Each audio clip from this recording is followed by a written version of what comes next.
última aula antes da prova, então próxima semana começamos a parte mais, vamos dizer, um pouco delicada da matéria, porque a prova já é fundamental para nós continuarmos avançando na disciplina. Então, hoje vamos ver malária. Malária é aquele tema que muitos alunos da região norte, de Rondônia sobretudo também, quando vão fazer estágios extra-acadêmicos ou vão fazer alguma passantia, algum aperfeiçoamento em hospitais da região sul-sudeste, como é comum fazer, às vezes residência já, eles são cobrados, na verdade, são bastante cobrados do conhecimento de malária, porque vem de uma região malarígena. Então, muitas vezes, fulano, você que vem de Rondônia, vem aqui, nos explica uma coisa de malária, pensando que vocês devem saber. Então, essa aula que não pode faltar no currículo de uma faculdade de medicina da região norte. E nossa aula começa mostrando uma situação sui generis. Em duas fotos são crianças africanas, porque 90% da malária do mundo é africana, ou vem da África. À esquerda vemos uma criança numa situação algo parecido a uma UTI, que não poderia ser chamado de UTI, deve estar numa região, numa aldeia, em alguma situação com atendimento um pouco precário, portador de malária, malária grave. E à direita está uma criança pegando sua bola para ir a jogar, também com malária. Então, o desafio da nossa aula é dizer assim: quem me explica isso? Por que um está à beira da morte e por que outro vai jogar bola, se os dois estão com malária? Então, é o que precisamos explicar nesta aula. Como falamos, 90% da malária vem da África. Então, quando vemos mortalidade, quando vemos muitos estudos, quando vemos bastante do conhecimento que se tem de malária, vem de estudos africanos. Então, nós trabalhamos bastante com pesquisadores, sobretudo do Instituto Pasteur, que tem um local em África para estudo de malária. Então, temos esse conhecimento e nossa malária é diferente. Então, dificilmente, aqui na região amazônica, uma criança morre de malária. Dificilmente, não impossível. Mas isso, como vamos ver, é muito mais comum na África. Historicamente, tem os relatos que nos remontam a um conhecimento muito antigo da China, sobretudo mais de 2000 anos atrás, que falavam das febres recorrentes, e era o termo que se usava, febre recorrente, aquela que vai e volta. Tem febre um dia, no segundo dia não tem febre, no terceiro dia tem febre. Então, um padrão de febre recorrente. E tem essas imagens que nos mostram também como malária foi, de certa forma, uma doença bastante importante em diferentes culturas. Nós temos, Rondônia, uma história ligada à malária. Então, precisamos sempre ressaltar qual o nosso papel na história da malária no Brasil. Então, essa construção de estrada de ferro Madeira Mamoré, de Porto Velho para o interior, para escoamento da borracha, nos esforços dos anos 30 para 40, na Segunda Guerra Mundial, quando ainda não tinha borracha industrial, era toda natural. Então, essa construção esteve ligada a inúmera quantidade de mortes associadas à malária. Teve filmes, teve livros associando tudo isso. Recentemente, com a construção das hidrelétricas no Rio Madeira, Santo Antônio Giral, não teve impacto importantíssimo na incidência de malária, porque teve estudo prévio que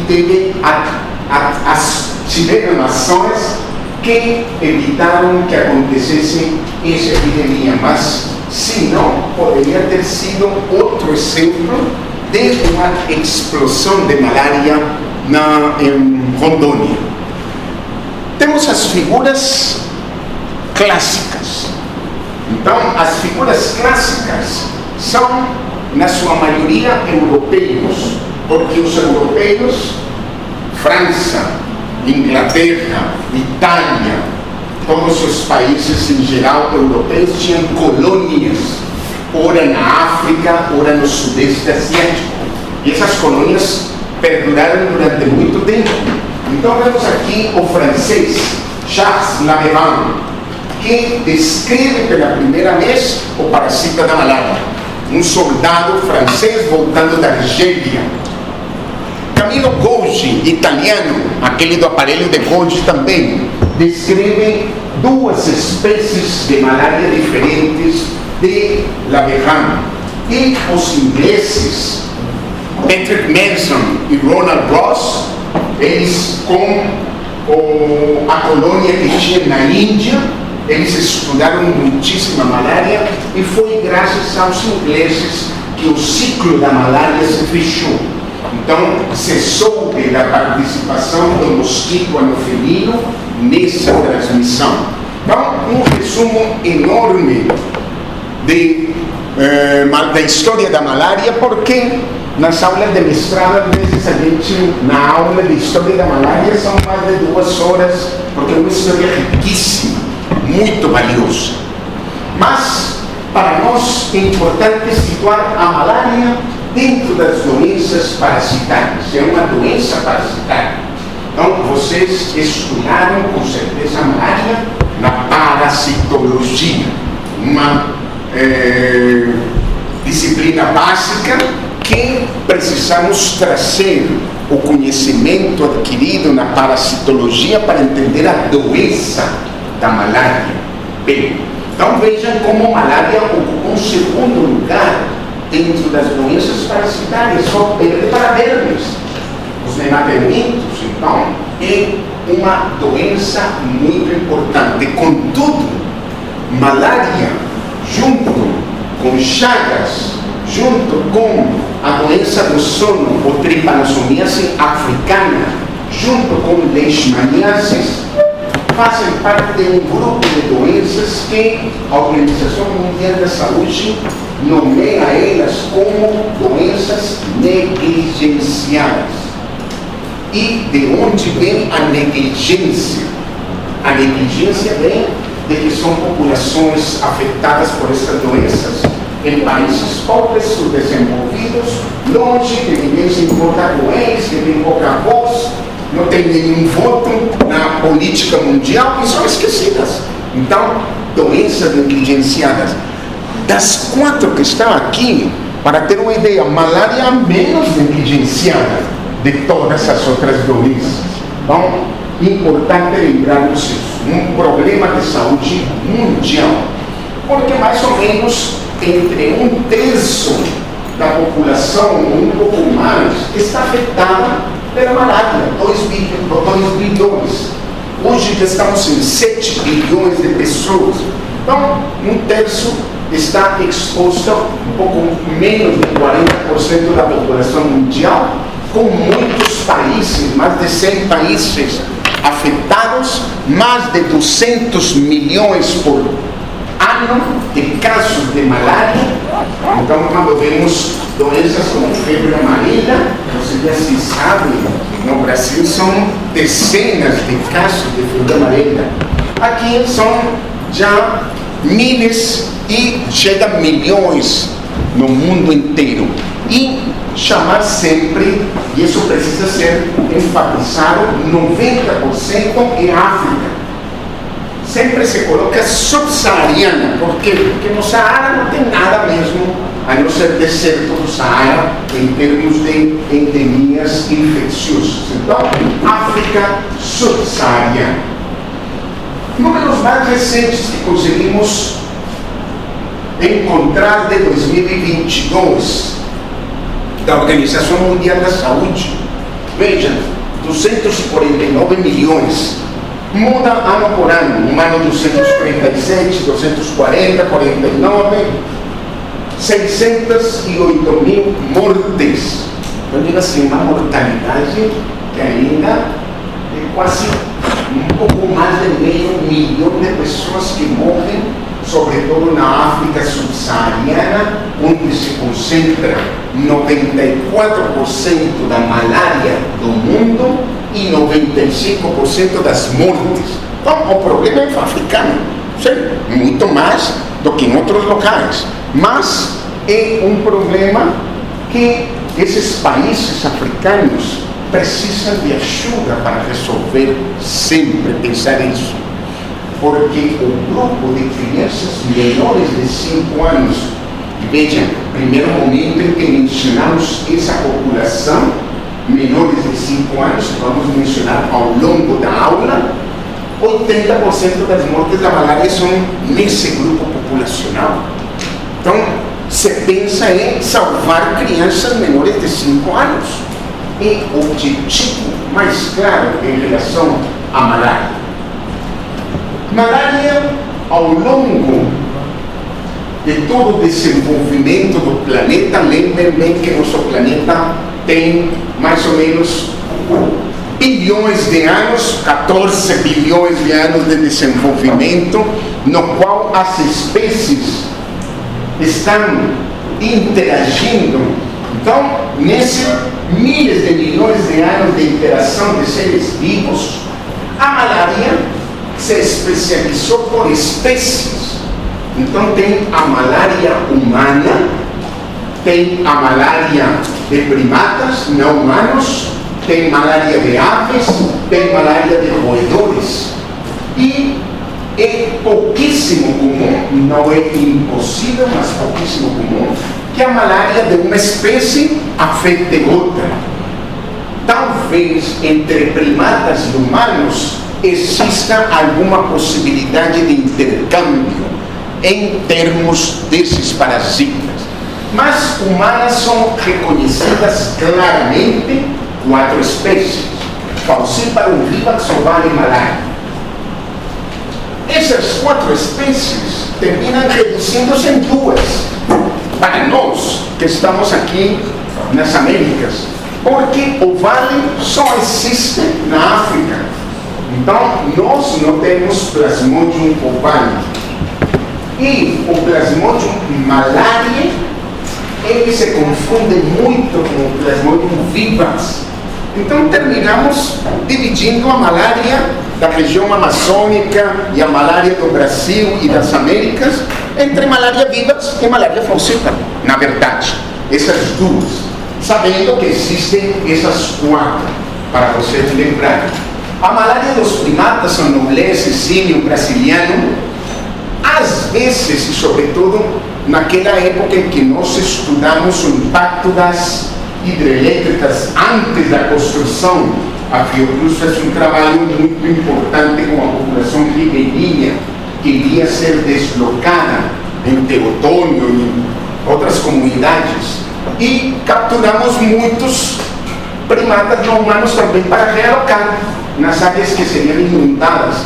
Então, fizemos estudo de malária em primatas e encontramos uma semelhança enorme entre noblesse e o vivax. Vivax malária e noblesse.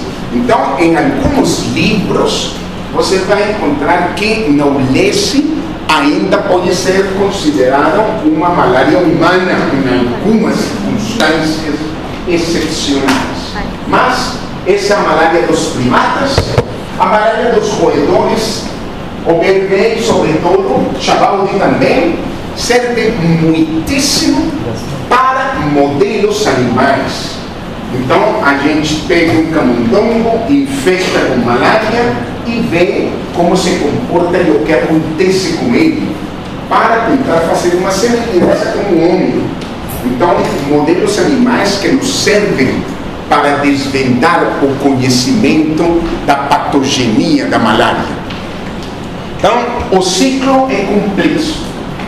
Pedi o favor para nosso estimado representante lembrar para vocês estudarem o ciclo um dia antes, porque por ser complexo, às vezes quando abordamos o ciclo na aula, ficam um pouco perdidos. E lembrem, nossa aula é para a doença de malária, mas vamos lembrar o ciclo por cima. Duas espécies participam, o inseto e o humano. Então, em cada um tem diferentes fases de desenvolvimento. No inseto encontramos os gametócitos, oocinetos, oocistos, esporozoito. Então, todos têm nomes diferentes. O primeiro desafio é saber do que se trata cada um. Aí, estudando vocês, vão ver os gametócitos são as gametas. Gametas, como em toda a biologia, são aquelas partículas vivas com sexos diferentes que servem para a fecundação. Então, as gametas estão aí nos gametócitos. O oocineto, um ovo já fecundado com movimento, por isso chama cineto, de movimento. O oocisto, um ovo que se insista na parede do inseto vetor. E esporozoito, que agora vamos ver uma forma importantíssima durante a transmissão. E no humano, esporozoito como a primeira forma infectante, esquizoide desigual, é a fase de incubação da malária que chama, ele está no fígado, e este desigual é especificamente para o fígado. O merozoito, o trofozoito, o esquizoide sanguíneo e outra vez o gametócito. Então vejam que existem no inseto gametócito e esporozoito, no humano gametócito e esporozoito. São as formas biológicas que fazem ponte entre o humano e o vetor, gametócitos e esporozoitos. E esse ciclo é um ciclo que, como todo ciclo biológico, ele pode ser estudado a partir de qualquer momento.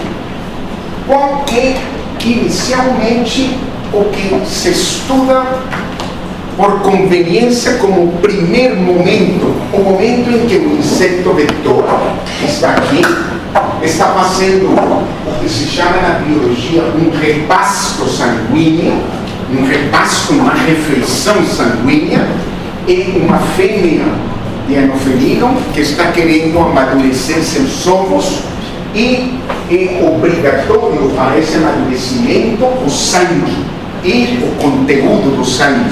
Então faz o repasto sanguíneo.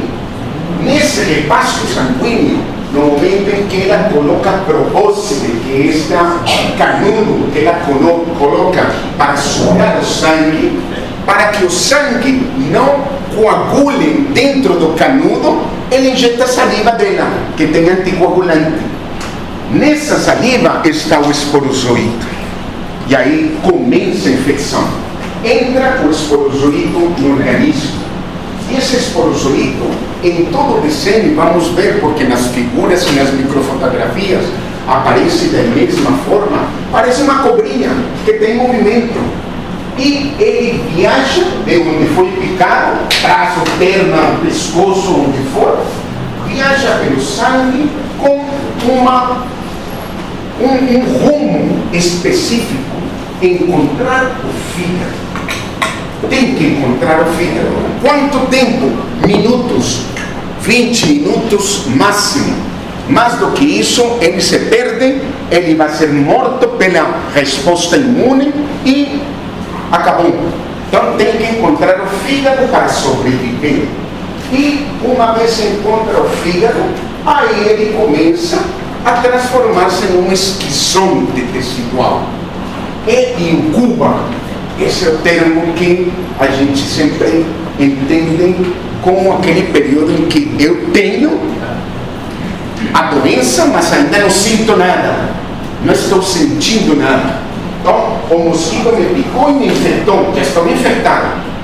Está incubado no fígado, fazendo a esquizogonia tecidual. Vai demorar 12, 14 dias, dependendo da espécie.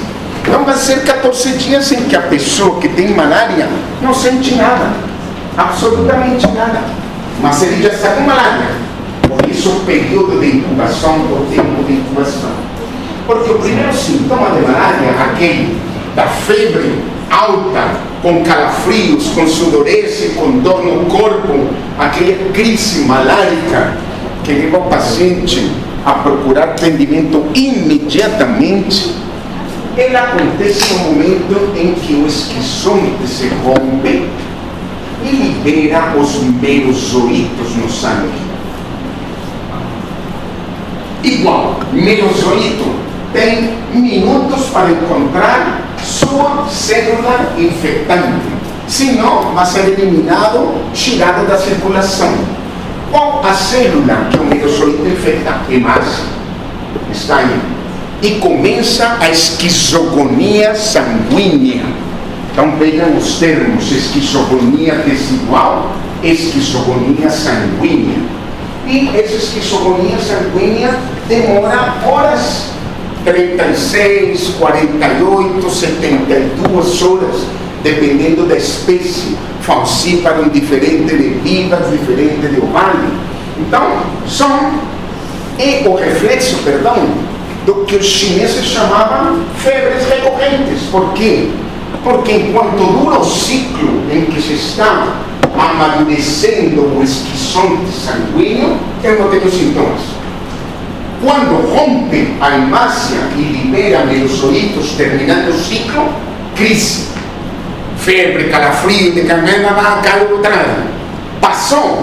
passou.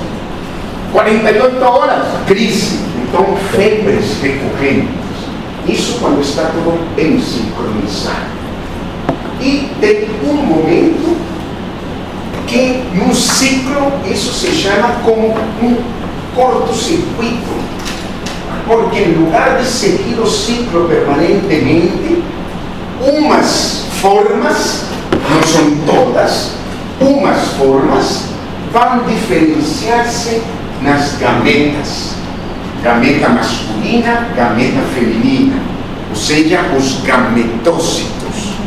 E esses gametócitos estão exatamente dentro de uma hemácia, vai ser sugado numa refeição sanguínea. Os gametócitos sempre estão com os sinais internacionais de macho e fêmea, vão ser sugados por uma fêmea de anofelino que está fazendo um repasso sanguíneo nesse indivíduo, vai sugar as gametas e as gametas vão entrar no trato digestivo do anofelino.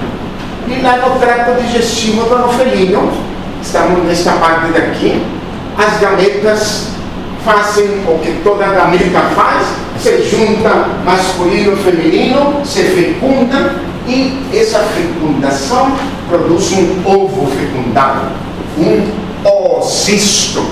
Está assim. Primeiro o ocineto, porque tem movimento, é melhor mudar talvez o ocineto quando ainda não se insistou, o ocisto. Já se insistou que isso é uma parede de intestino de este anofelino, onde se insistou. E aí, a partir desse oocisto, vão gerar-se os esporozoitos, que vão viajar até a glândula salivar para que o ciclo se reinicie. No momento de um repasso sanguíneo, essa fêmea vai depositar esporozoitos e o ciclo se fecha. Então, um ciclo complexo, estudam com cuidado, os nomes têm que estar na ponta da língua, saber o que é um merozoito, o que é um esporozoito, o que é um esquizonte tecidual, para quando a gente entrar agora no tema já da doença, dizer o que neurozoíto produz, o que esquizoide produz. Tudo isso tem que ir avançando nesse sentido. Num momento determinado da esquizofonia hepática, tem um segundo curto-circuito. Em lugar de um esquizoide amadurecer completamente, ele adormece e fica dormente.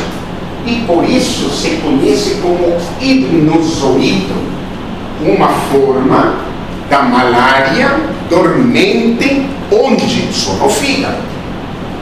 E não toda espécie de plasmódio tem hipnozoídas. Então, quem tem hipnozoído? Falcíparo? Não tem. Malária? Não tem. Vivas? Tem. Ovale? Tem. Então, 2 tem, 2 não tem. Como não temos ovale aqui, como o malária fica muito diagnosticado como vivas, então, das duas malárias que nós temos, falcíparo não tem hipnozoídos, vivas tem hipnozoídos. Então, figuras para mostrar sempre. É só a... Sim. Do ciclo? Não pode perguntar. Mentira, pode. Vai. É porque o ciclo tem que estudar já. Pergunta. Pergunta, eu estou brincando. Desculpa. Com relação à reprodução sexuada, né? Sim. A forma de Não. A reprodução sexuada. A sexuada forma o ocineto. O ocineto, veja, sempre tem que ter presente os termos. O ocineto, ovo com movimento. Já se fecundou. Gameta masculina e feminina se juntaram aqui. Mas a masculina sempre é uma que aparece com essas partes, se chama exflagelação. E fecunda a feminina e forma um fecundado. O ocineto. Ele tem movimento. Está no intestino do mosquito. Ele se encista na parede do intestino. O cisto. Esse ocisto amadurece quanto? 10, 12 dias. Dentro do ocisto se vão formando os esporozoítos. Aqui dentro. Esses esporozoítos são da reprodução assexuada? Claro, perfeito. A pergunta tem muito sentido. A reprodução sexuada é só neste momento. Todo o restante do ciclo assexuado. Todo o restante do ciclo. Então, como se alguém perguntar para vocês, como se multiplicam os esquizoides? Reprodução assexuada. Os merozoítos, assexuada. Os trofozoítos, assexuada. O único que tem reprodução sexuada é gametas dentro do mosquito. Então, por isso, biologicamente, se diz que a espécie portadora mesmo, ou a espécie final na reprodução do ciclo é o mosquito, porque tem as formas sexuais. Então, nós somos hospedeiros intermediários, o mosquito é o hospedeiro definitivo. Eu queria saber, eu não entendi nada que você estava falando, assim, só na parte da hemácia, quando ela se encontra. Quanto tempo que é para... Depende de cada espécie. Pensa 48 a 72 horas. Então, dia sim, dia não. 48, 24, 48. Então, um dia tem uma febre, um dia não tem febre, o terceiro dia tem febre. 72 horas, então, um dia tenho febre, passo 2 dias sem febre, no quarto dia volto a ter febre. Então, depende da espécie. Muito bem, então as imagens esporozoíto são imagens que já nos mostram. É uma forma extracelular. É aquele aquele velocista que tem que encontrar em 20 minutos o fígado para infectá-lo. Tem que contar, então, depositar, ele corre. É uma cobrinha que tem movimento ativo. Ele vai pela circulação a de fígado, esporozoito. Esquizonte tecidual, o esporozoito invade um hepatócito. Dentro do hepatócito, ele começa a esquizogonia tecidual, uma forma de reprodução assexuada que, de um indivíduo, depois de 14 dias, vai ter uma população mais ou menos de 200.000 merozoítos. Então, se transformou em 200.000 durante esses 14 dias. Então, esquizonte tecidual é aquele que, quando rompe e libera o conteúdo são merozoítos. E esses merozoítos têm sempre, na fotografia e nos desenhos, um formato mais arredondado, como se fosse uma pera, uma fruta pera, que tem sim uma parte chamada apical e uma parte basal, e é a espécie, a forma extracelular que deixa o esquizonte tecidual e vai invadir que célula? Está aqui, a hemácia. Então, merozoíto invade a hemácia rapidamente. Se dá tempo e não faz isso, ele vai ser retirado da corrente sanguínea. Então, merozoíto. Esse merozoíto invade a hemácia e começa a esquizogonia sanguínea. Onde? Dentro da hemácia. Então, inicialmente, o merozoíto se transforma num trofozoíto. Você vê uma hemácia aqui, uma forma de trofozoíto aqui dentro. Quando o trofozoíto é jovem, então tem poucas horas, poucos dias, ele ainda parece bem magrinho. E por isso ele é conhecido como uma forma em anel. É pequenino, parece um anel visualmente falando. Quando o trofozoíto amadurece, ainda continua sendo um indivíduo. Mas quando ele amadurece, se transforma em um trofozoíto maduro. Aí ele já está mais gordo, maior. E começa a chamada esquizogonia sanguínea. Então já deixa de ser um indivíduo e começa a formar um grupo de indivíduos dentro da hemácia. E isso se chama esquizonte sanguíneo. Então, imaginem o esquizonte como um ser multicelular, multinuclear. Então, vejam, ainda está todo grudado um com o outro, mas aqui você diz aqui tem um indivíduo aqui tem outro indivíduo. Quando se rompe completamente, vai formar merozoítos novamente. Então, a esquizogonia tecidual e a esquizogonia sanguínea termina em formação de merozoítos. E o gametócito, ele já é a forma sexuada e aparece nas fotografias às vezes como essa forma de banana, o falcíparo, e a forma mais arredondada, o bípedes. Tudo para dizer que, microscopicamente, tem técnicos em microscopia que leem gota de malária dos pacientes e eles dizem: este indivíduo tem malária falcípara, este indivíduo tem malária vivas, e eles podem diferenciar a morfologia através do microscópio de luz. Então, isso é ir no laboratório a fazer um exame de gota espécie, que vamos ver no diagnóstico, para ver formas diferentes da malária que possam ser diagnosticadas. Um slide só de transmissor. O grupo de entomologia, quando sabe que eu resumo toda a parte do mosquito num slide, caramba, mas tudo que a gente estuda para você reduzir em um slide, em uma aula, é o que nos interessa para a ciência médica. Eles se interessam com outras coisas. Transmissor, mosquito. só 3 espécies podem ser chamadas de mosquitos, entomologicamente falando. São os chamados culicídeos. Culicídeos. Aí está Anopheles, da malária, Aedes, dengue, e Culex, que é aquele mosquito dentro de casa que nos termina com nossa paciência muitas vezes. Culex fadiga, quinquefaciatus, aquele que fica no ouvido fazendo zzz.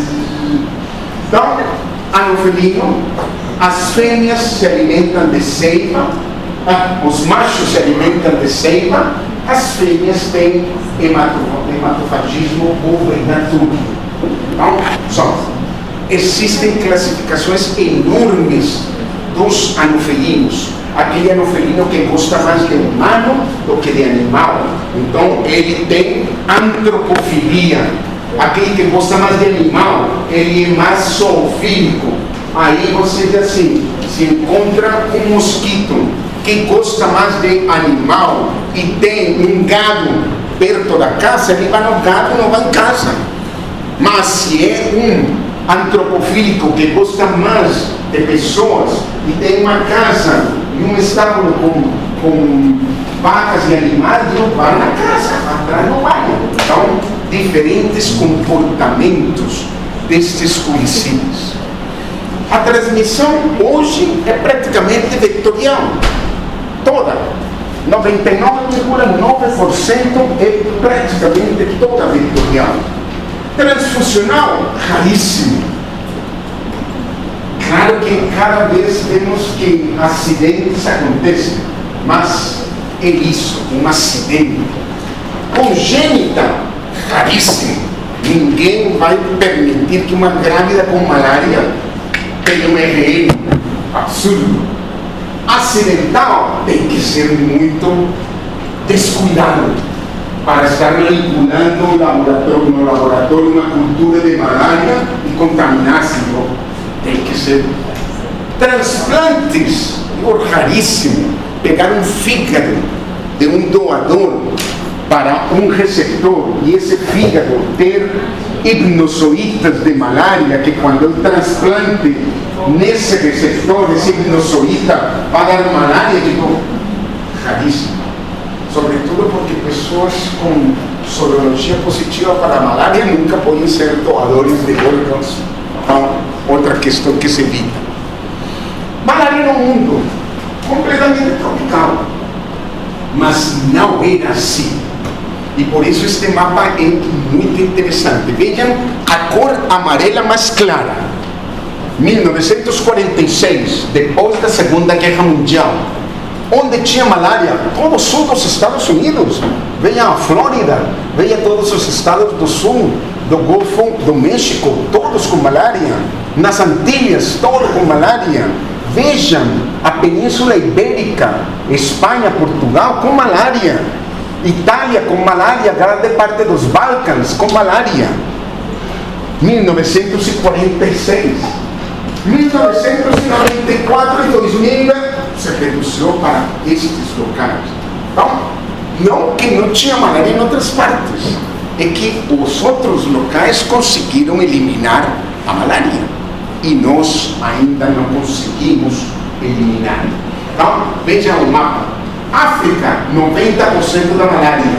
O restante, um pouco no subcontinente indiano, no sudeste asiático e na região amazônica das Américas. Então, é onde está concentrada a malária. E Rondônia está aí. Número de casos varia bastante, mas tem melhorado muito. Teve um ano de 600 milhões de casos, 600 mil casos no Brasil. 600 mil casos no Brasil, era pouco mais de meio milhão de casos. Isso foi em 96, 97. Lembro muito bem que o José Serra era ministro da saúde naquela época. Teve um impacto impressionante na situação epidêmica de malária no Brasil. E aí foi 200 e pouco mil, aí chegam a 137 mil e trouxe os números de 2020 e 2021 só para ver quantos casos temos hoje por ano. 140 mil, 135 mil. Todos aqui. O Brasil não tem problema de malária, a não ser na região amazônica. E essa região tende a ser conhecida como Amazônia Legal, porque fora da região norte tem uma pequena parte em Mato Grosso e uma pequena parte no Maranhão. Focos isolados. E quando você vê Rondônia, que parece muito afetada, você diz assim, e a região norte são manchas. A malária não está em toda parte. A malária está distribuída, e você diz assim, Acre não tem malária, a não ser Cruzeiro do Sul. Amazonas tem em grande parte, mas tem áreas. Pará, a grande maioria do Pará não tem. Tem foco. Rondônia, a maioria do estado não tem malária. Então, os focos estão concentrados. Isso é conhecido como malária residual. É o que fica da malária que temos que acabar para conseguir eliminá-la. Mas o trabalho é difícil. Por quê? Porque são locais de difícil acesso muitas vezes. Vejam Rondônia. Candeias está aqui. Porto Velho e Candeias, estamos aí. Claro que Porto Velho, aquela questão, o tamanho do município de Porto Velho, ele tem o tamanho do país da Bélgica na Europa, e desse tamanho, para ter uma ideia, é enorme isso. O município de Porto Velho, então você diz assim, eu saio de carro aqui e vou chegar na ponta do Abunã, vou demorar mais de 6 horas para chegar lá, e ainda estou dentro do município de Porto Velho. Então, Porto Velho, Candeias e vejam, uma parte em Costa Marques, Guajará, Itapuã, estão marcados os municípios onde se tem que fazer o trabalho para o controle da malária. Mas esse trabalho não é fácil, porque quando você chega muitas vezes nos domicílios, que se chama domicílio, aí de pronto você vê um domicílio como este, que você diz assim, o que entra e extra domiciliar nessa cabana? Está tudo. Nós estamos num local onde a água tem um comportamento que muda com a estação chuvosa, então que se chama o pulso das enchentes, sobe e desce. Então isso cria criadouros e extingue criadouros dependendo da época. Então vai e vem. Então, como falamos, domicílios mal adaptados e domicílios na fronteira da mata. Então, malária não é uma doença urbana, é uma doença meramente rural, plenamente rural. O anofelino não é um mosquito urbano, é um mosquito rural. Isso porque daqui a umas semanas, mais em frente, vamos ver dengue, e aí vamos ver Aedes, que é um mosquito completamente urbano, e a doença é completamente urbana. Então, comportamentos diferentes. Então, já fizemos estudos de chuvas e endemicidade de malária no passado para mostrar essa relação mesmo. E 2 atividades importantes humanas: garimpo, chama. O garimpo sempre chama grande quantidade de pessoas. Então, tem aqui ou lá e aumenta a população e a malária explode. E assentamentos em que você diz assim, não existia, agora tem. Então, tempo atrás não existia nada aqui, de pronto tem um assentamento Joana d'Arc, e apareceu e cresceu e se tornou um distrito, mudando dessa forma. Muito bem, agora entramos na parte mais fisiopatológica da malária. Já deixamos atrás o conhecimento mais básico e vamos aprofundar-nos na doença.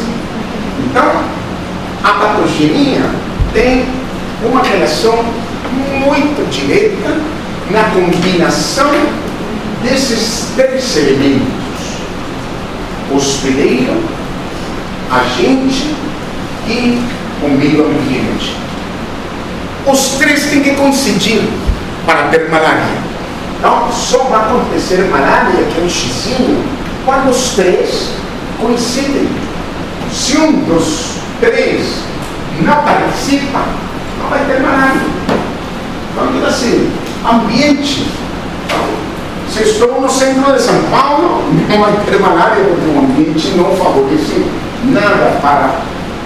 Se o hospedeiro não está em grande quantidade, tem um aqui, outro lá, está disperso, menos chance. Se juntam, mais chance. E o agente, se não tem o parasita da malária, não vai ter malária, embora tenha mosquito, embora tenha ambiente, embora tenha toda... Não tem parasita, então não tem malária. É o gráfico que se usa para dizer: tira um deles para você eliminar a malária. Aí, como tira? Pensa. Isso pode ser uma pergunta da prova. Pensa, o que você tiraria para controlar a malária? Hospedeiro, meio ambiente, agente biológico. Pensando o mais fácil, você diz: ambiente dificilmente vou mudar. As pessoas eu não consigo controlar, é muito fácil. Mas o agente, então eu digo assim: se trata os pacientes portadores de malária rápida e eficazmente, eliminam o agente. Então é algo que sempre se pensa dentro da profilaxia, nós vamos ver isso. Então tem que coincidir os 3 elementos, e cada elemento tem características especiais. Aqui está o agente plasmódio, o hospedeiro único, o meio ambiente, o local onde está a malária. Então lembre, local é algo que não depende muito da gente. Por quê? Porque estamos na região amazônica, porque aqui chove, porque aqui as águas sobem e descem, porque aqui os domicílios nem todos são perfeitos na parte rural, então não temos muito que mudar. Aqui temos acesso ao tratamento em lugares, na grande maioria sim, mas pensem na África, numa aldeia onde ele está longe do tratamento. Então, tem elementos aqui culturais, econômicos, estabilidade política e tudo isso que é quase impossível de mexer. Por quê? Tirar essa população do atraso, do subdesenvolvimento, da pobreza. Então, nós concentramos mais nos outros 2 fatores do parasita e fatores do hospedeiro. E chamamos a atenção para, inicialmente, fatores do parasita. Então, vamos enfatizar esses 3 elementos nos fatores do parasita: citoaderência, formação de rosetas e a variação antigênica. 3 elementos fundamentais. Uma que não depende de nada de nós, é o elemento independente que estudamos no parasita: formação de aderências, rosetas e a variação antigênica. Nos fatores do hospedeiro, chamamos atenção, sobretudo, à imunidade.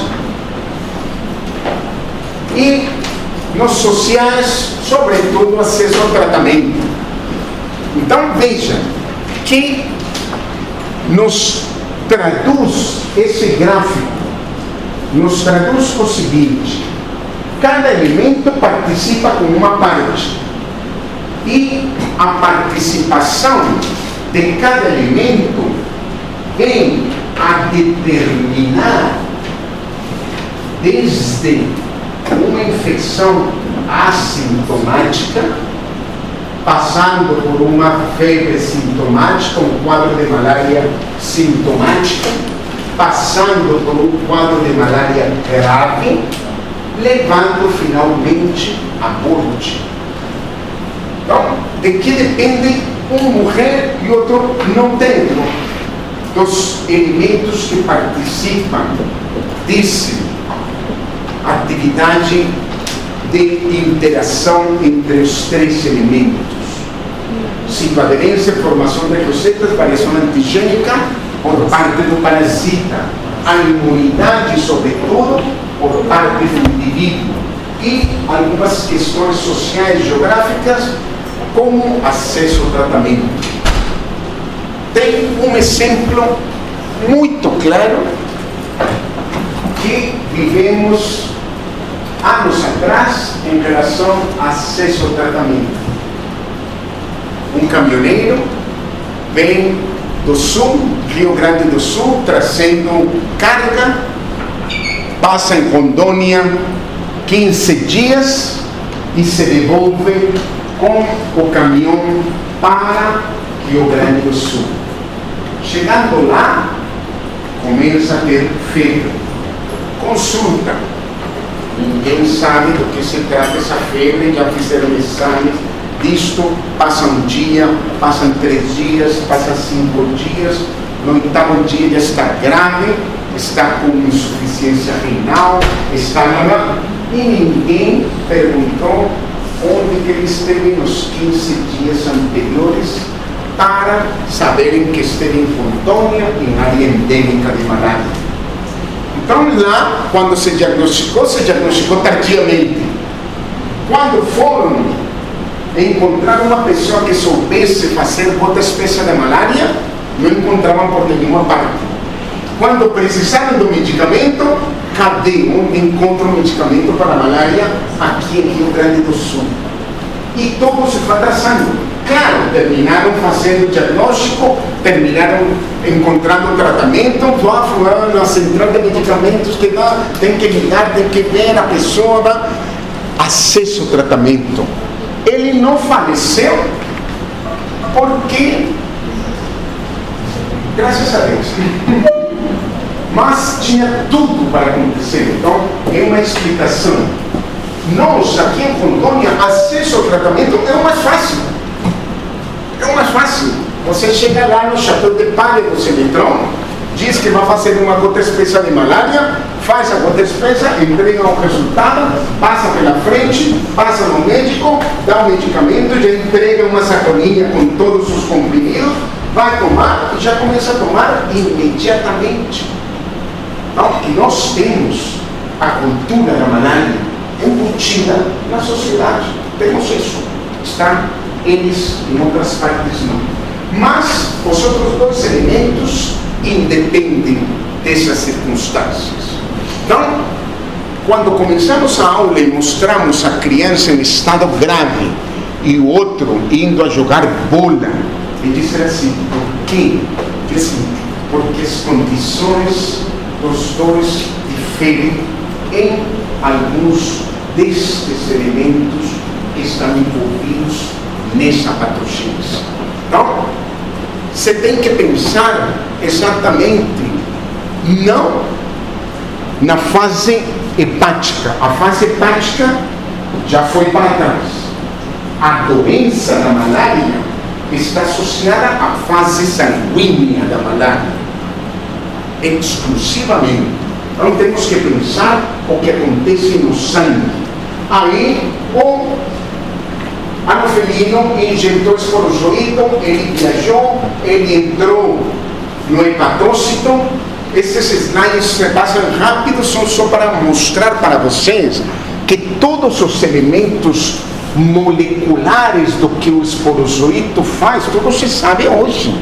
Como ele entra, como penetra, como faz, como uma... Dentro da hemácia, como um merozoíto, que como adere, como vira, como se encaixa dentro da hemácia, como invade a hemácia, tudo isso é sabido.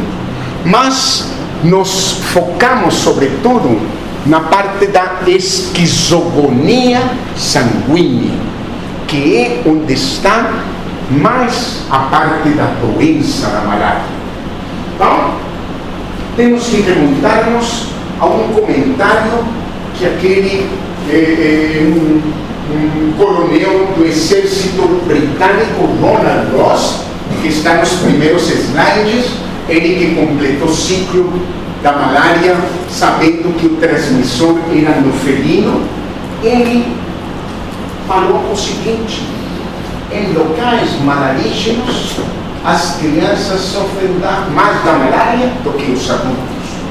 E chegar e constatar algo, chegam e vejam aquilo que um pesquisador faz. Chega, vê uma situação e diz assim: sabe, eu quero entender por quê. Eu quero explicação. Por que as crianças têm mais malária do que os adultos? E aí, ele, investigando nos seus estudos, encontrou que se gerava uma imunidade contra a malária com o passar dos anos. Por isso as crianças eram mais suscetíveis, porque ainda não tinham essa imunidade gerada. E que a imunidade estava diretamente relacionada ao aumento do tamanho do baço. Antigamente, esse tamanho do baço era considerado um elemento importante para entender a endemicidade da malária. Quantas crianças têm baço crescido? Tantos. Quantos adultos? Tanto. Então, aqui é uma região endêmica de malária, porque o baço cresce depois de pegar a malária. Só que a imunidade da malária é uma imunidade que tem características únicas. Temos que pensar diferente de quando a gente pensa em imunidade, por exemplo, contra vírus. A gente falou nas aulas de hepatite, tá? Vacino contra vírus da hepatite B e fico imune para o resto da vida. Ou peguei hepatite A de criança, nem senti, e tenho anti-HIV e IgG positivo no sangue, estou imune contra a hepatite A o resto da vida. Então, essa imunidade de pegar uma vez e o resto da vida ficar protegido é algo quando o micro-organismo é muito simples. Vírus é muito provável, bactérias um pouco, parasitas muito menos, porque são seres vivos muito mais complexos. Então, por isso, a malária tem imunidade. Se alguém perguntar, existe imunidade contra a malária? Sim, a resposta é sim, mas tem umas características especiais. Então, as características especiais, espécie específica, a malária contra vivas não protege contra o falcíparo, obviamente não. Tá? Estágio específica, a imunidade que se gera contra esporozoito não protege contra merozoito, nem protege contra esquizonte, nem protege contra gametose. Então, estágio específico.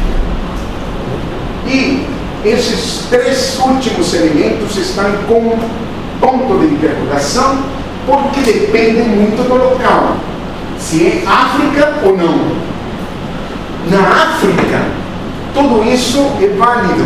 Nas Américas é mais ou menos, tem que ser tido em conta, mas não é uma verdade verdadeira, absoluta. Então, inconstante no tempo, sim, quer dizer, posso perder a imunidade hoje. Hoje, se eu estou numa aldeia africana e adquiri a imunidade e com 20 anos saí da aldeia e fui para a capital ou fui para a Europa fazer estudos e voltei para a minha aldeia, perdi toda a imunidade. Então, me comporto outra vez como sem imunidade. Então, inconstante no tempo. Baixa qualidade, por que chama de baixa qualidade? Porque eu peguei uma vez, sim, 2, 3, 5, 15, 25, depois da 50ª vez, digo assim, agora está um pouquinho melhor. Então, baixa qualidade e desenvolvimento lento, porque leva anos constante e continuamente tendo contato com a malária para ter imunidade. Eu digo assim, chega um indivíduo hoje e me diz, peguei malária uma vez na vida, digo, não tenho imunidade nenhuma, nunca peguei, agora tenho certeza que não tenho nenhuma imunidade. Peguei uma vez, pouquíssima, peguei 5 vezes, um pouco melhor, já tenho mais de 15 vezes, doutor, então você já está com uma imunidade mais desenvolvida. Por isso, o termo que se usa muito para a imunidade contra a malária é um termo que vamos ver agora, que se chama premonição. E agora vamos falar disso. Fotografia. Um paciente do UTI, Cayena, aqui na Guiana Francesa, perto. O meu orientador de tese de doutorado era o professor Hildebrando saudoso, que trabalhou no Instituto Pasteur mais de 30 anos e tinha conexão na França perfeita. Então, durante o doutorado, vai lá para Cayena e faça 2 meses de estágio na UTI de malária em Cayena. E aí, isso foi em 96, 96, quando você entrou ainda não tinha UTI, nem sequer. Cayena já tinha essa fotografia com um paciente de malária grave. Então, vamos ver quem é o paciente com malária grave. Tem essas características. Ou é um primo infectado. O que significa isso? Primeira vez que pegou malária na vida. Primo infectado, independente da idade. Ou mulher grávida. Ou menores de 5 anos. Ou adultos viajantes que nunca tinham tido contato com malária e chegaram num local malarígeno. Então, quando formos ver todas essas características, a conclusão clara era o sistema imunológico desses indivíduos era inexperiente para a malária. Primo infectado, a grávida tem umas características especiais durante a gravidez, menor de 5 anos, viajante. Então, todos têm um sistema imune inexperiente, que nos levava a concluir esta relação. A fisiopatologia da malária tem relação com o estado imune do hospedeiro. Estado imune do hospedeiro.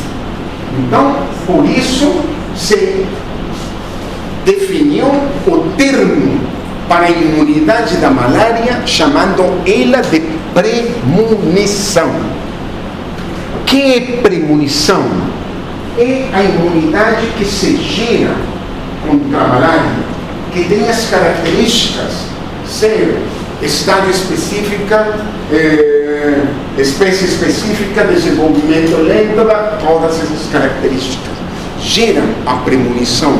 Uma premonição que me diz o parasita está presente, mas ele não está determinando nenhum sintoma. Então surge a malária assintomática. Tenho parasita? Não tenho nada. Estou com parasita e vou jogar bola. A fotografia que a gente viu anteriormente, mostrando isso. Por isso, menores de 5 anos são população de malária grave. Por quê? Porque eles não pegaram ainda muita malária. Porque RN está dentro de casa muito protegido. Depois de 1 ano, 2 anos já pode sair, né? Aí começa a pegar malária. Primeira vez que pegou malária, com 2 anos, morreu. Porque não tem nenhuma imunidade. Então, a imunidade vai se desenvolvendo de tal forma que o primeiro elemento que a imunidade impacta é a mortalidade. Sabe? Dizer o seguinte, não vai morrer já. Cheguei com 3, 4, 5 anos. Passei os 5 anos na África, já peguei 15 malárias ou 20. Não morri, já não vai morrer. Então, passou a etapa. Já não vai morrer porque gerou premonição, porque já, graças a Deus, passou. Prevenção da mortalidade. Chega lá para os 8, 10 anos, acorda um dia com malária, acorda um dia com dor nas costas, e ele diz assim: mas estou com dor nas costas, acho que estou com malária. Dor nas costas? Que pode ser que dor nas costas é sintoma de malária? Não, porque já tem prevenção da morbidade, já não sinto nada. Febre por malária, já não tenho. Já sinto cansaço, já me sinto assim como meio desajeitado, estou com 12, 14 anos e ainda sinto alguma coisa, mas nada de uma crise malária. Cheguei aos 20, 25, já não sinto mais nada. Não sinto mais nada. Dentro, saí da aldeia, fui para fora, perco toda a imunidade contra a malária, porque ela se vai alimentando constante e continuamente, sendo exposto à malária sempre. Então, é a criança que chega a dizer: pouquíssima parasitemia, consigo viver com a malária, numa boa. Muitas das doenças parasitárias que vocês estudaram na parasitologia entram nesse equilíbrio. Então, o homem, hoje, com Entamoeba coli, tem um comensal, Entamoeba histolítica, ainda não tanto, mas daqui a 500 ou 1000 anos, talvez já seja um comensal. Lembrar exatamente isso. Na relação dos seres vivos, toda relação tende ao equilíbrio. Toda. Esse é o princípio da parasitologia. Toda relação tende ao equilíbrio. E esse equilíbrio se ganha com a resposta imune. Então, o que aconteceu com essa criança? Ainda não desenvolveu premonição. Falta tempo para desenvolvimento dessa premonição. Então, se a pergunta fosse, pensem, existe premonição contra a malária nas Américas ou na região amazônica? Você diz assim: pode existir, de uma certa forma. Por quê? Porque encontrar uma pessoa aqui que já pegou malária 15, 20 vezes não é o mais comum. Quando a gente entra numa sala de aula e pergunta: alguém aqui em Rondônia, Porto Velho, já pegou malária? Nunca.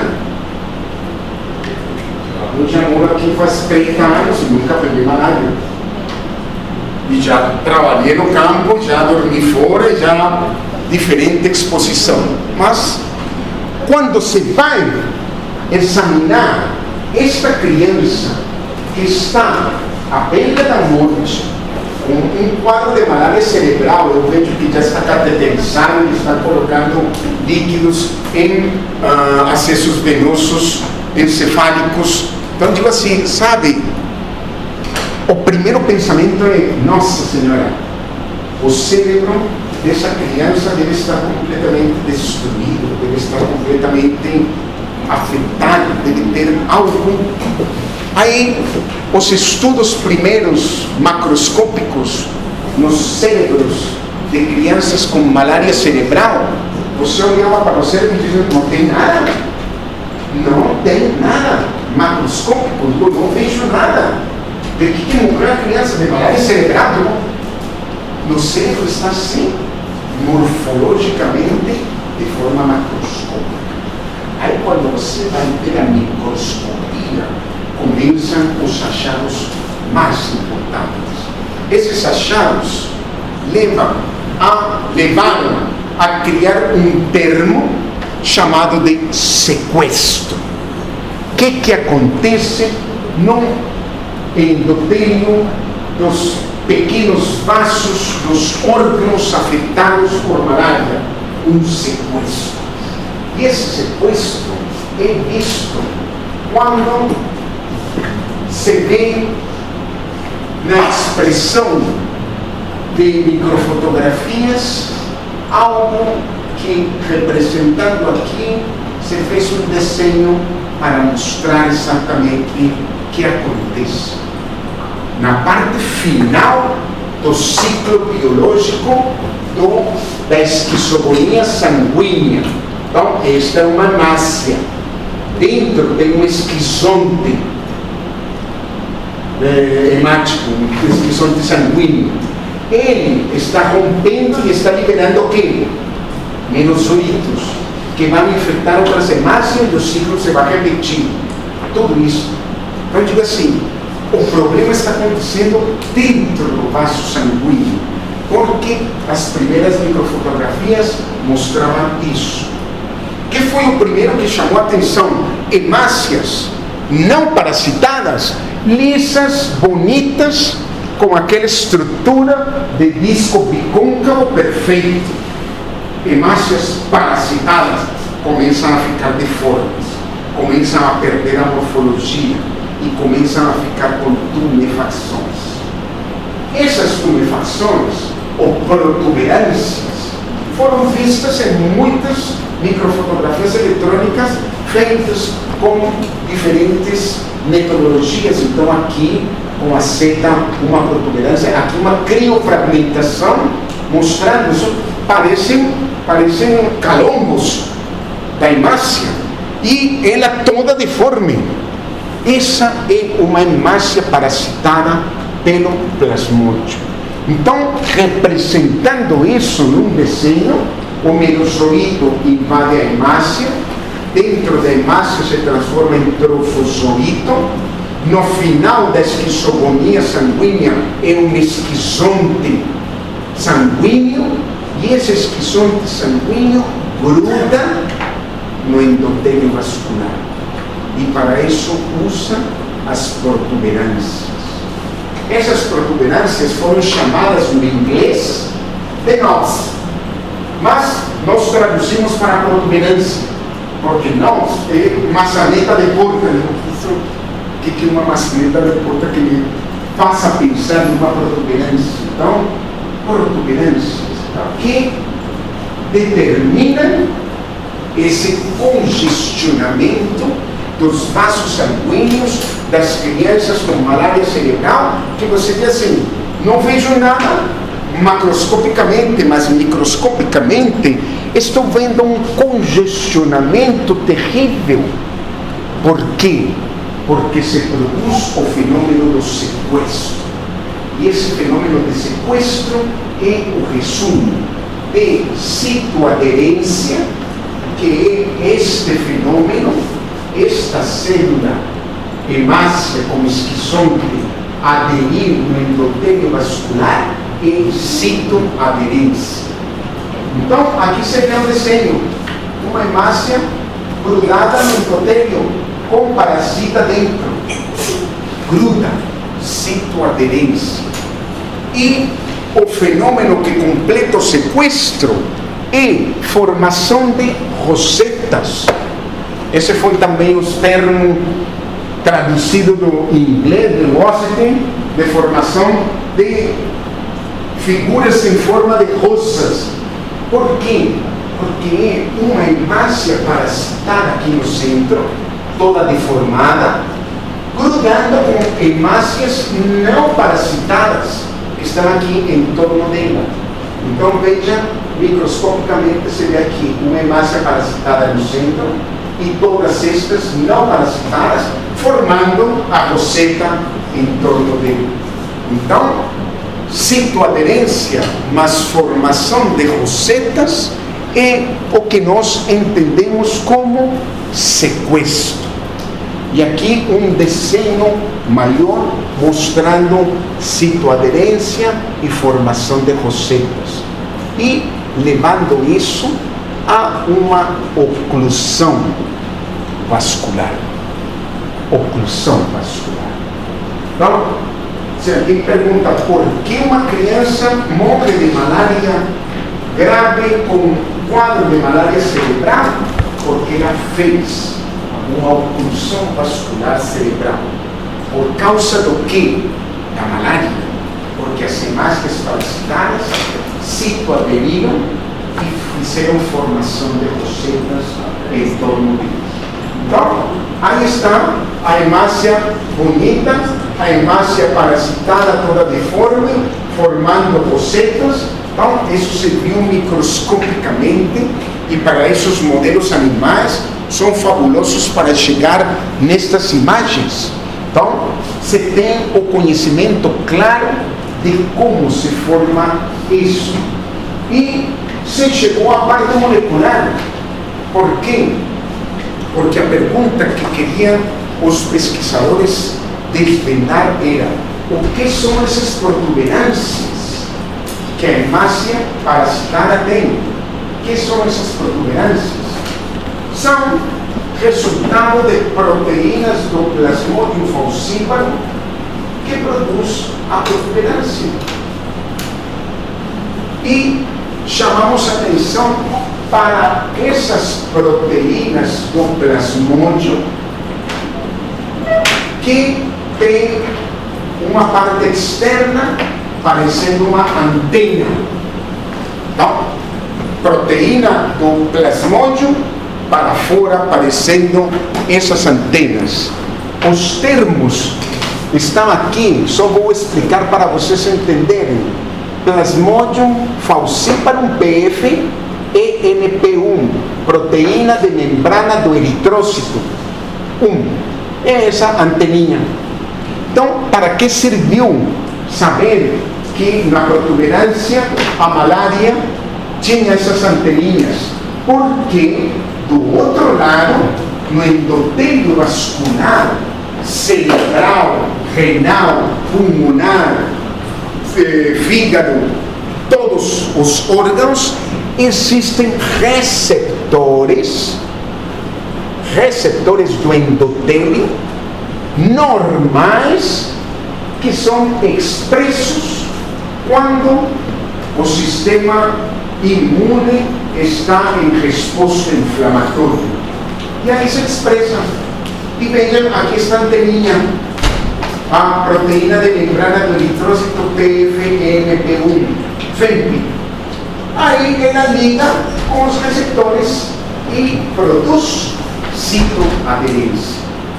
Então, é um evento molecular claríssimo que as grávidas, mulheres grávidas, na placenta, têm uma enorme quantidade de locais para citoaderir. A placenta é rica nesses receptores.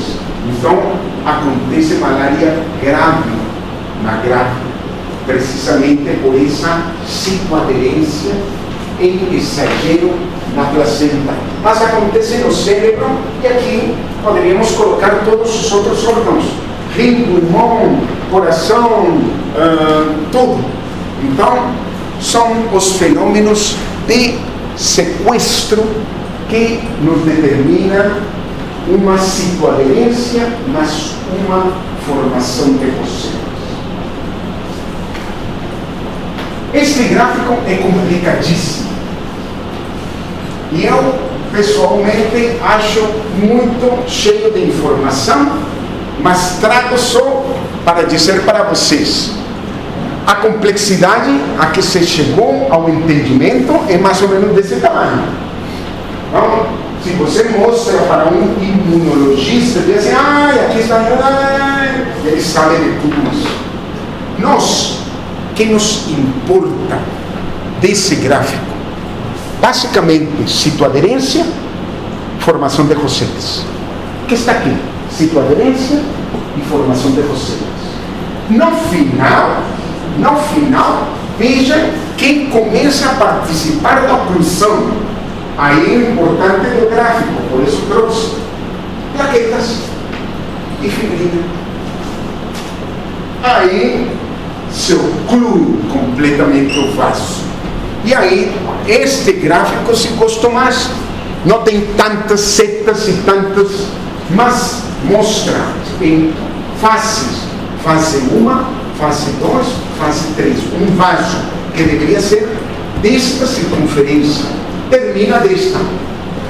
Então começou a citoaderina aqui, forma rosetas aqui, as plaquetas chegam aqui, a fibrina chega aqui, ocluiu o vaso, pronto, morreu.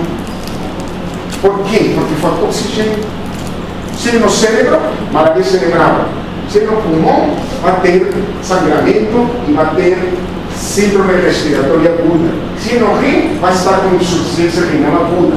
Se no fígado, vai estar com hepatite malárica. E assim por diante. Então, o que acontece na microcirculação? Se oclui a microcirculação. Por isso, o primeiro cérebro dessa criança que mostramos macroscopicamente, diz assim, não tem nada macroscópico, não. É tudo no tamanho microscópico. E por isso, a malária grave, nós entendemos como a manifestação dessa alteração circulatória. Onde for. Então, qual é a maior mortalidade associada à malária grave? Cerebral, respiratória, sistêmica, renal. Gravar isso. Cerebral, vai ter coma, convulsões, com alteração de consciência. Respiratória, síndrome de angústia respiratória, vai chocar, insuficiência renal com acidose, malária grave.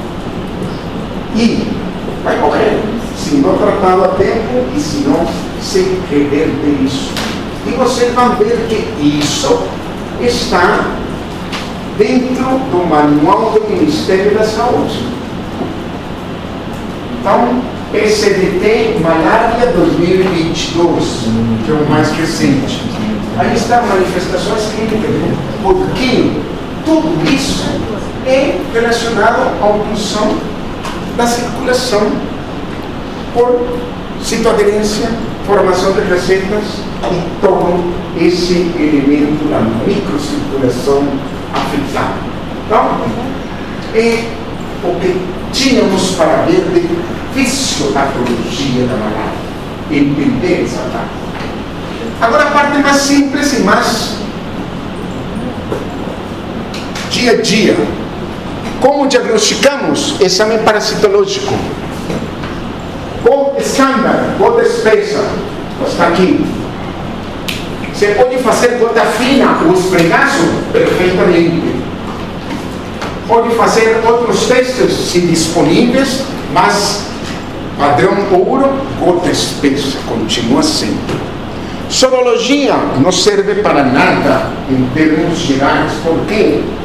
Diz que teve malária alguma vez na vida, sorologia positiva, não diagnostica malária.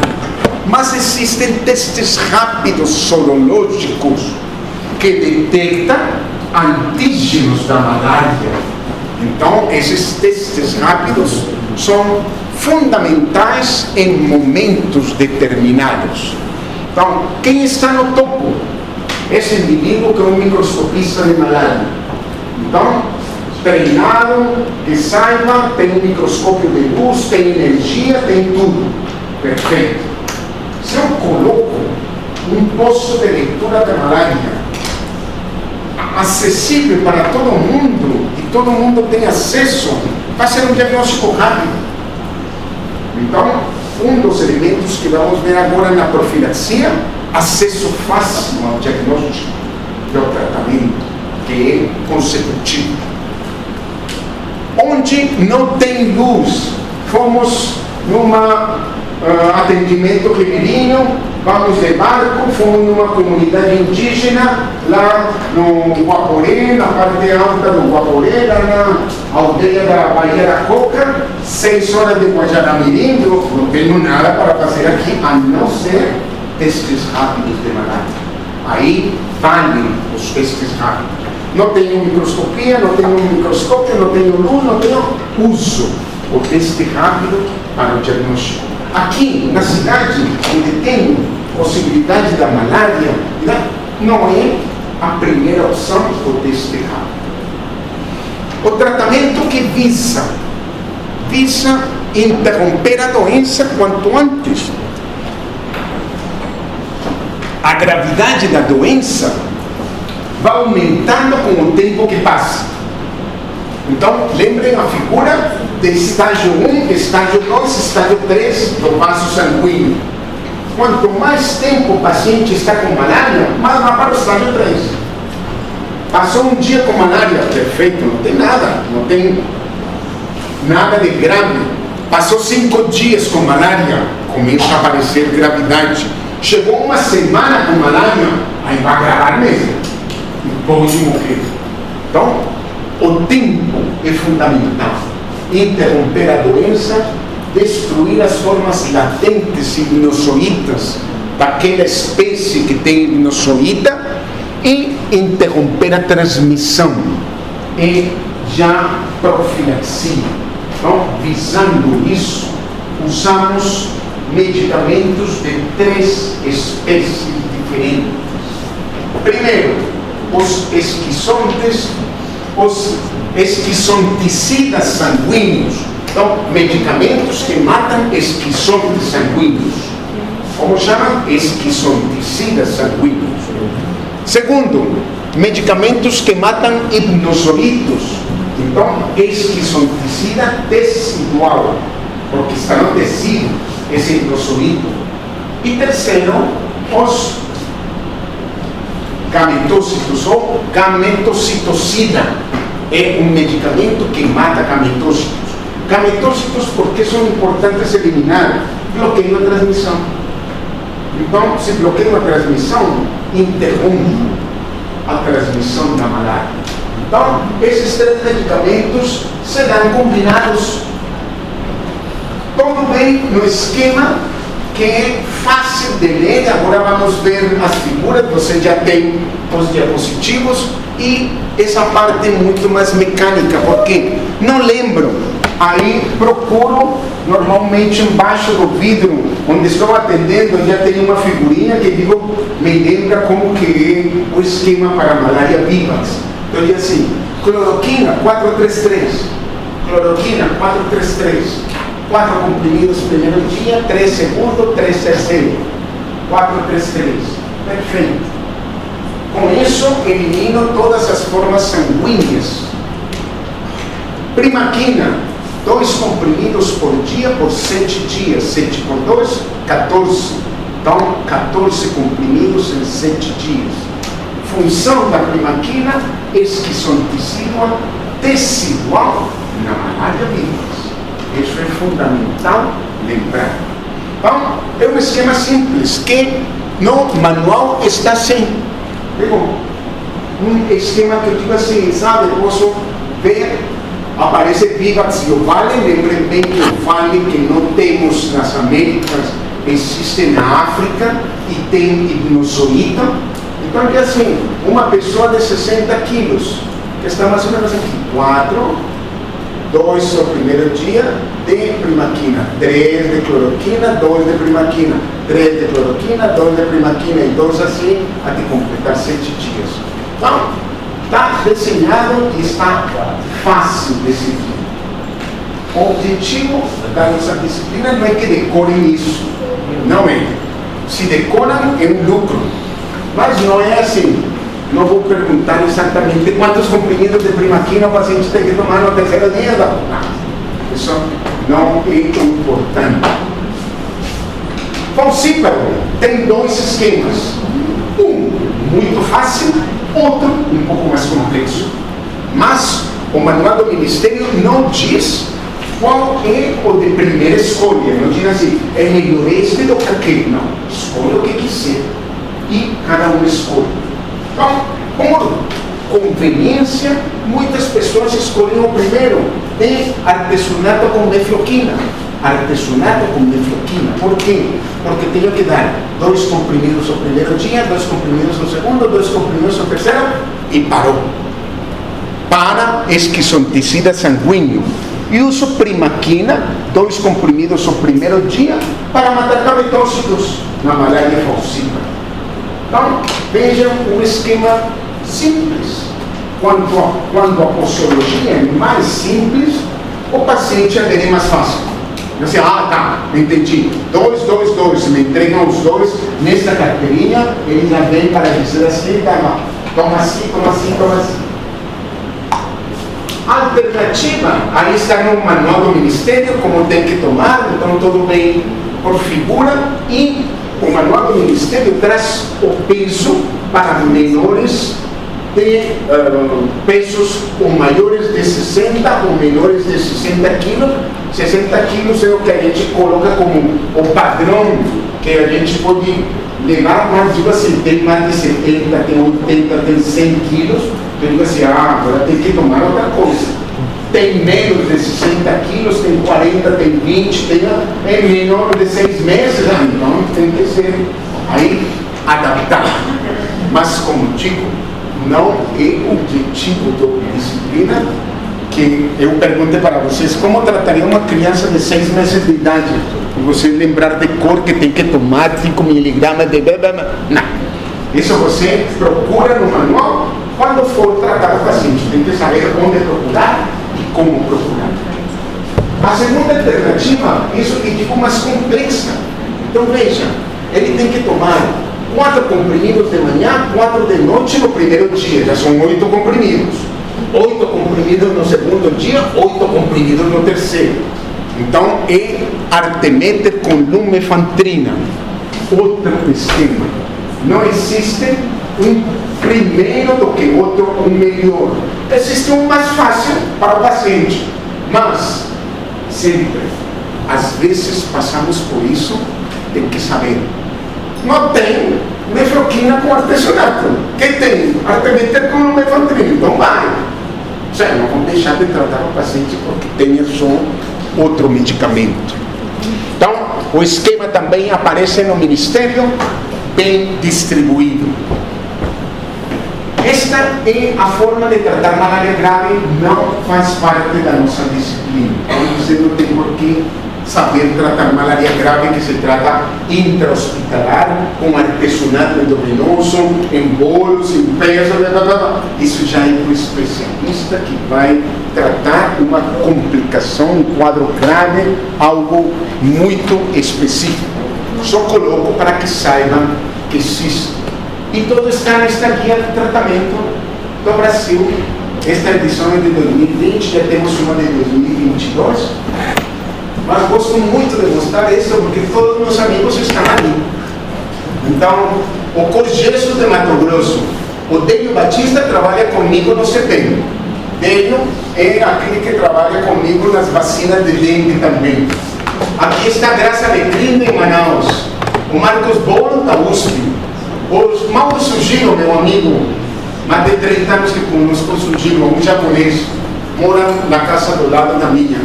Então fizemos mestrado juntos, sou um padrinho da família, da filha dele. E aí estão, digo, gosto muito porque é um orgulho ver que pessoas da região norte participaram da elaboração desse manual, e um manual para todo o Brasil. Controle da malária, controle do vetor, é muito difícil, porque é curar. Então, claro, colocar telas nas janelas, sim. Quando a casa tem janela, que possa colocar telas. Em um domicílio que não tem como, dormir com mosquiteiros, sim, funciona também. Então, tem algumas medidas que funcionam para esse controle do vetor. Fumaceira, nada disso funciona, isso não serve. Mas, criadouros, saber onde tem o criadouro. E aí combater o criadouro, sobretudo com controle biológico, possível. Os reservatórios, quem são? Somos nós. Aquele que está com malária e não sabe, ele é uma fonte de malária. Aquele que está com malária e sabe, demorou 3 dias que ele foi picado e transmitiu para outros. Então, que é o mais importante? Tratamento dos casos ativos. Isso, coloquem aí, a Organização Mundial da Saúde diz: diagnóstico oportuno e tratamento precoce, e acaba com a malária. Só que não conseguimos fazer. É difícil dizer, mas não conseguimos. Então, e em último está, com um ponto de interrogação, vacinação. vacinação é aquela que se escuta desde 1974 e foi uma brasileira que deu o início às pesquisas de vacina de malária no mundo. Ruth Nussensweig, a esposa do Victor. Victor trabalhou muito com esporozoito. Eles já faleceram. Ruth é da promoção de 53 da USP, junto com o professor integrante de colegas muito conhecidos. Ela foi para os Estados Unidos, Nova York, Universidade de Nova York, e em 1974 pegou mosquitos, irradiou mosquitos anofelinos.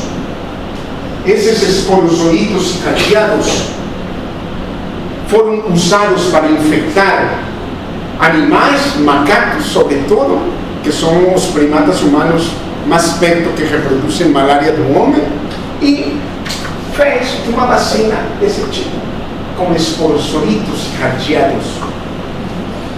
O que se pode fazer com isso? Nada. Ninguém pode irradiar esporozoitos para fazer vacina, mas demonstrou que existia a possibilidade. 74, estamos em 2024. Então você diz assim, caramba, passou tanto tempo. Temos uma vacina, sim. Uma vacina que, vejam, interessante porque usa uma parte da malária, do esporozoito, e uma parte antígeno de superfície do vírus da hepatite B para fazer uma proteína quimérica que chama. Então, cria uma proteína nova. Circunsporozoíta é a proteína do esporozoito. Então, pegaram um fragmento da proteína circunsporozoíta, juntaram com o antígeno HBsG da hepatite B e formaram uma molécula, uma vacina que deve ser fornecida em 4 doses a partir dos 5 meses de idade até os 5 anos de vida, e uma proteção da malária grave, da mortalidade em 30%. A primeira vez que a publicação saiu, o primeiro que todo mundo pensou assim, isso não serve para nada. É o que você diz quando uma vacina tem 30% de eficácia, isso não serve para nada. Se a vacina de hepatite fosse 30%, ninguém usava. Mas para proteger 30%, quando temos estes dados e a mortalidade, vejam que é a faixa etária recomendada em menores de 5 anos. E essa mortalidade de 479.000 crianças por ano, com proteção de 30%, resulta numa proteção de 145.000 vidas. Eu digo assim, não é a vacina fabulosa, mas é a vacina que temos, que estamos usando. E vale a pena. Basicamente isso. Perguntas, dúvidas, questionamentos? Professor, essa vacina é só para forma grave da malária ou para todas? Perdão? É só para forma grave da malária ou para todas as formas? Protege contra a forma grave da malária. Lembra bem, é vacina, é para proteção. Então você diz assim, vai ter malária, não vai ter malária por tomar a vacina? Eu digo não, mas não vai morrer. O que mais?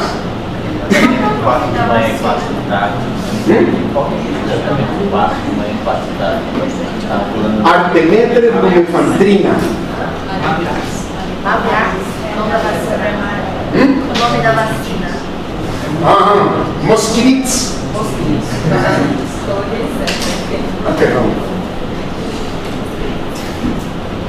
Muito bem, então agradeço muito. Termina nossa primeira parte da disciplina. Próxima terça-feira, primeira prova. Então, só um recordês para todos em relação à lista de presença. Hoje de manhã, tinha 39 alunos matriculados. Então, para a próxima terça-feira, na nossa aula, tem uma lista de 54 alunos. Então, estão faltando mais de 15 alunos por matrícula para que possam chegar na prova sem nenhum problema. Então, muito obrigado. Nos veremos próxima terça-feira.